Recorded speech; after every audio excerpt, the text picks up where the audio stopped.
সমস্ত চাষী বন্ধুগণদের আন্তরিক শুভেচ্ছা অভিনন্দন জানাই। আমি শামসুল, আপনাদের পাশে আছি, সাথে আছি।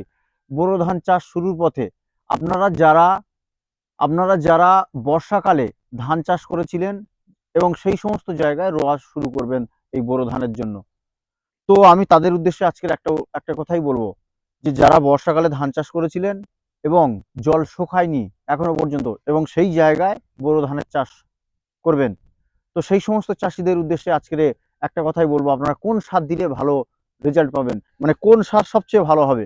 এই যে জল শোকায়নি কিন্তু চাষবাস করছেন, তাহলে আপনারা কোন সার দিলে সবচেয়ে ভালো হবে সেই বিষয় নিয়ে আজকের আলোচনা করব।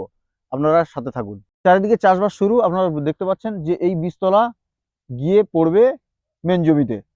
সুতরাং এই যে বীজতলার কন্ডিশন খুব সুন্দর হয়ে রয়েছে, চারিদিকে মাঠ কাঠ বড়ানো চলছে আর এই চাষবাস চলছে। তো এইরকম পরিস্থিতিতে আপনারা বুঝতে পারছেন যে যে সমস্ত জায়গাগুলো এখনো পর্যন্ত এরকম শোকানো হয়নি কিন্তু সেখানে চাষবাস করা হবে, বর্ষাকালে রোয়া হয়েছিল, ধান কাটা হয়েছিল, এখনো পর্যন্ত জল শোকায়নি, সেইভাবে ফের জল তুলে দিয়ে ফের চাষবাস করা হচ্ছে। তো সেখানে কি সার দিলে সবচেয়ে ভালো হবে আপনাদের, তো সেই বিষয় নিয়ে আজকে আলোচনা করছি। যে সমস্ত জায়গায় এরকম কন্ডিশন আছে, শোকানো হয়নি, সেখানে আপনারা 10-26-26 দেবেন। এতে 10% ইউরিয়া আছে, ফসফরাস আছে 26%, আর পটাশ আছে 26%। এই সারটা দিলে ওখানে সবচেয়ে ভালো হবে।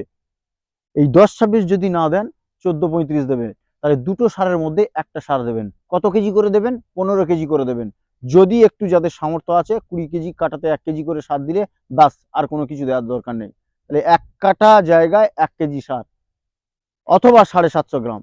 যারা পারবেন না তারা 750 গ্রাম করে কাটাতে দেবেন, আর যারা পারবেন তারা 1 কেজি করে সার 1 বিঘা জায়গায় একদম 20 কাঠাতে 20 কেজি দেবেন, দিয়ে চাষ শুরু করে দিন। বেসাল ডোজ হিসাবে বেসাল ডোজ হিসাবে এটা দিয়ে দিন। নাইট্রোজেন আছে 10%, 10-26-এ। এই নাইট্রোজেন গাছের সবুজ অংশ এবং কাণ্ডকে তাড়াতাড়ি বাড়িয়ে দেবে, বুঝতে পেরেছেন? আর ফসফরাস তো আপনারা জানেন, শিকড় বৃদ্ধিতে সাহায্য করবে, গাছের শক্তি সবল করবে এবং গাছ তাড়াতাড়ি ডেভেলপ করবে। আর পটাশ তো জানেন রোগ ব্যাধি ক্ষমতা কমিয়ে, যাদের যে সমস্ত গাছের রোগ ব্যাধির কাজ তো জানেন, যে রোগ ব্যাধি যাতে না লাগে সেই জন্য পটাশ ব্যবহার করা হয়, এবং গাছের ক্ষমতা এবং গাছের দ্রুত বৃদ্ধিতে এবং গাছের শিকড় থেকে শুরু করে সমস্ত ডেভেলপে, ফুল ফল আনার থেকে শুরু করে সমস্ত কাজে ব্যবহৃত হয় পটাশ। তাহলে এই তিনটে, একটা সারের ভিতরে তিনটে কম্পোজিশনের সার আছে, একটা ইউরিয়া আছে, একটা ফসফরাস আছে, একটা পটাশ আছে। এই 10-26 খুব সুষম সার, এটা মা সার হিসাবে আপনি মাটিতে প্রয়োগ করতে পারেন প্রথমবারেই। আপনি বুঝতে পেরেছেন? তাহলে 10-26 অথবা 14-35। 14-35-এ কি আছে না, 14% নাইট্রোজেন আছে। এই 14% নাইট্রোজেন মানে ইউরিয়া 14% ইউরিয়া আছে, আর ফসফরাস আছে 35%, আর 14% পটাশ আছে। তাহলে পটাশ, ইউরিয়া আর ফসফেট এই তিনটে একত্রে ওই সারটা, কমপ্লেক্স সারটা তৈরি করা। সুতরাং ওই সারটা সুষম সার বেসাল ডোজ হিসাবে আপনি দিতে পারেন। সর্বপ্রথম চাষ যে শুরু করছেন আপনারা দিতে পারেন, খুব ভালো কাজ করবে আপনাদের। এই যে যে সমস্ত জায়গা শোকায়নি, একদম কাদা কাদা ছিল, আর সেই জায়গায় যদি এই সার পড়ে খুব ভালো কাজ করবে। সেই জায়গায় যদি এই সার পড়ে খুব ভালো কাজ করবে। আর যে সমস্ত চাষিদের জায়গা শুকিয়েছে এবং এবং ভালোভাবে চাষ দিয়ে তারা চাষ করবেন, তাদের ক্ষেত্রে বলবো আপনারা ডিএপি ব্যবহার করবেন, উচ্চ ক্ষমতা সম্পন্ন সার। আমাদের ভারতবর্ষ তথা পৃথিবীতে যে সমস্ত সার আছে, সবচেয়ে বেশি ক্ষমতা সম্পন্ন সার হচ্ছে ডিএপি, ডাই অ্যামোনিয়াম ফসফেট। ওর ভিতরে আছে 18% ইউরিয়া আছে, ওকে বলা হয় 18-46। 18% ইউরিয়া, চাই অ্যামোনিয়াম ফসফেট আছে 46%। তাহলে 18-46 বলা হয় একে।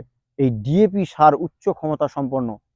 এই ডিএপি সার হচ্ছে উচ্চ ক্ষমতা সম্পন্ন বলে একে যদি আপনি চাপানে দিতে পারেন, কারা দেবেন? যাদের জায়গা শুকনো ছিল এবং খুব সুন্দরভাবে তারা মাটি তৈরি করতে পেরেছেন। আমি এই দুটো ক্লাসিফাই করলাম কেন? আমি এই দুটো ক্লাসিফাই করলাম কেন? এই দুটো ক্লাসিফাই করার কারণ হচ্ছে যে যাদের জমি শোকায়নি তাদের কিন্তু রোগ ব্যাধি চলে আসবে ঝপ করে, পচা লেগে যাবে। আর যাদের শুকিয়েছিলেন তাদের কিন্তু, যে সমস্ত চাষি বন্ধুগণ মাটি শুকিয়েছিলেন, যে সমস্ত চাষি বন্ধুগণ মাটি শুকিয়েছিলেন তারা কিন্তু এই ডিএপি দিলে খুব ভালো রেজাল্ট পাবেন, কারণ ডিএপি তাড়াতাড়ি আপনার গাছটাকে ডেভেলপ করে দেবে। আর ওই জায়গায় যেখানে মাটি শোকাননি, সেখানে মানে যেখানে কাদা ছিল তার উপরে চাষ করেছেন, সেখানে কিন্তু 10-26 খুব ভালো কাজ করবে। সুতরাং এই দুটো সারের আমি মানে তফাৎটা বুঝিয়ে দিলাম। তাহলে ডিএপি উচ্চ ক্ষমতা সম্পন্ন সার, উচ্চ ক্ষমতা সম্পন্ন সার। এই যে ডিএপির যে লিকুইড, এই যে ডাই অ্যামোনিয়াম ফসফেট, এটা কোত্থেকে আনা হয় জানেন? আমেরিকা থেকে আনা হয়, ট্যাঙ্কারে করে, ওই জাহাজে করে আনা হয়, এনে আমাদের হলদিয়াতে সেইটা ওই লিকুইডটা পাঞ্চ করে সেখানে গ্র্যানুলার হিসাবে ওই ডিএপি সার বার করা হয়, যেটা পরশের ডিএপি বলে আপনারা চেনেন। এখন ইন্দ্রামা কিনে নিয়েছে, ইন্দ্রামা কোম্পানি, সে ফের পরবর্তীকালে ফের পরশের হয়ে যাবে, আবার পরশ নামেই আপনারা পাবেন। তো সুতরাং এই ডিএপিটা দিয়ে আপনি চাষ করুন, খুব ভালো রেজাল্ট পাবেন।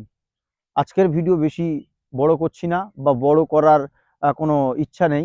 বিষয়টা হলো, কিছু বলতে গেলে একটু সময় লাগে, জানি অনেক কিছু আপনাদের বলতে চাই, কিন্তু সময়ের অভাবে কিছু বলা যায় না। ইউটিউবে অত বেশি বকবক করলে, বেশি বললে আবার বলবেন বকবক করছে, আবার কম বললে বলবেন কিছু জানে না, অনেক রকম ব্যাপার। তো এইগুলো মেনটেন করে বলতে হয়। আপনারা ভালো করে ধৈর্য ধরে শুনবেন, দেখবেন ভালো রেজাল্ট পাবেন, কাজ পাবেন ভালো। এই সমস্ত সার দিয়ে আপনারা চাষবাস করুন, খুব ভালো রেজাল্ট পাবেন। আপনারা শেয়ার করবেন, লাইক করবেন এবং সাবস্ক্রাইব করবেন। বিষয়বস্তু হলো চাষবাসটাকে আগিয়ে নিয়ে যাওয়া। সাবস্ক্রাইব করবেন, সাথে থাকবেন, আপনাদের কাছে অনুরোধ রইল। আজকে এই পর্যন্ত, নমস্কার।